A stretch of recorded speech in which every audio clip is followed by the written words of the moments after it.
If everything looks a little better, a little brighter, a little more snazzy, it's because, yes, it does. Yes. We got brand new studio lighting. House, I guess we have like a built-in studio now. It's pretty cool. We even have a studio pup. So that's cool. Oh, just so parched already. I just need my water. A YouTuber girl needs her water, but So yesterday I washed Gemini. I took her to our little pet store where I washed her. I always wash her there. It's $20 to use the tub. Yes, I know I can wash my dog in my own tub. I just prefer to be in a tub where someone else cleans it up after and they have the soap there and a dryer there and it's just taken care of. But on my way there, someone was changing lanes, wasn't looking, slid to the left into me, and I literally had to swerve into the oncoming lane to not be hit. Thank God there wasn't anyone moving in the other direction, okay? Because I was okay, everything was okay. But has anyone else noticed that the driving has been out of hand recently? The drivers are nuts. Like, Powerful Man TM and I have been around so many brash, reckless, dangerous drivers, and it's unnerving. There's something in the air with the driving and I'm not okay with it. When we were in Philadelphia, I don't know why I said Philadelphia, not Philadelphia, Pennsylvania, Pittsburgh. Oh my God, we saw the scariest driver. And what I sound like right now? I sound like one of those people recounting their dreams and you're just sitting there like, can you just shut up? Like, I don't want to hear about your dream.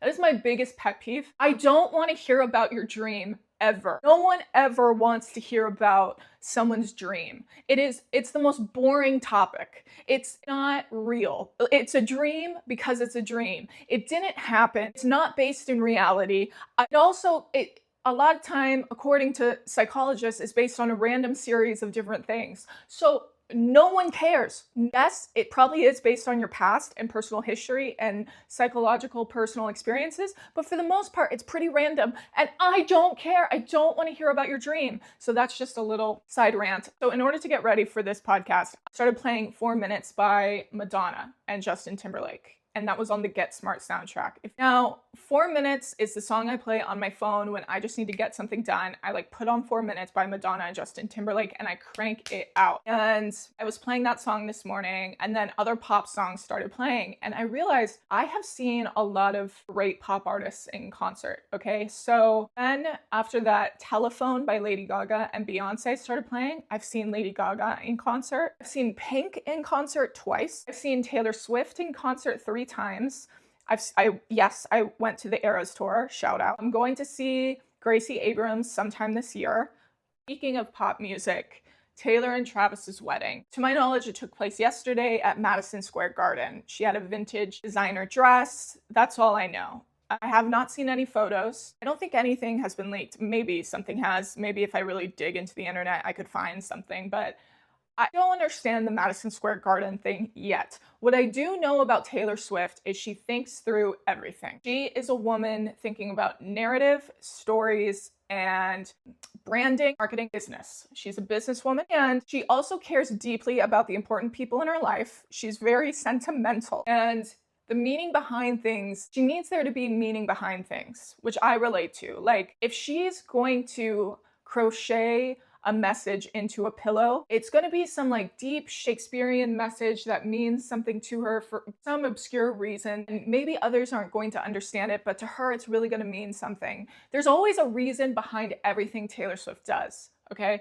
So I know we're all confused about the Madison Square Garden wedding. We are.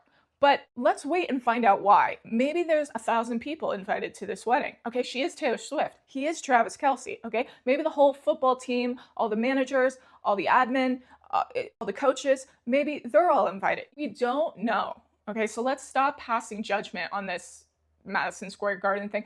I support Taylor Swift's judgment in her Madison Square Garden wedding. It's her wedding. But yes, I'm confused. I will admit, I am confused by the Madison Square Garden thing. We are confused. Everyone keeps bringing it up with me because they know I'm a Swiftie, and I don't have an answer for you. I really don't. So we'll find out. When I think of really cringe episodes of The Office, I think of Scott's Tots, where he had promised the entire class that he would pay for their college education. And then it's time for them to go to college and he can't pay for their education, obviously. I think of the Fun Run, which is where they do a 5K for rabies. I think of the Dinner Party, which is the one where Michael and Jan invite Jim and Pam, and Dwight crashes it. And they also invite Angela and Andy. And it's so awkward because Dwight is actually with Angela and Andy doesn't know that. And Jim and Pam are like, get me out of here. This is awful. And they keep trying to leave.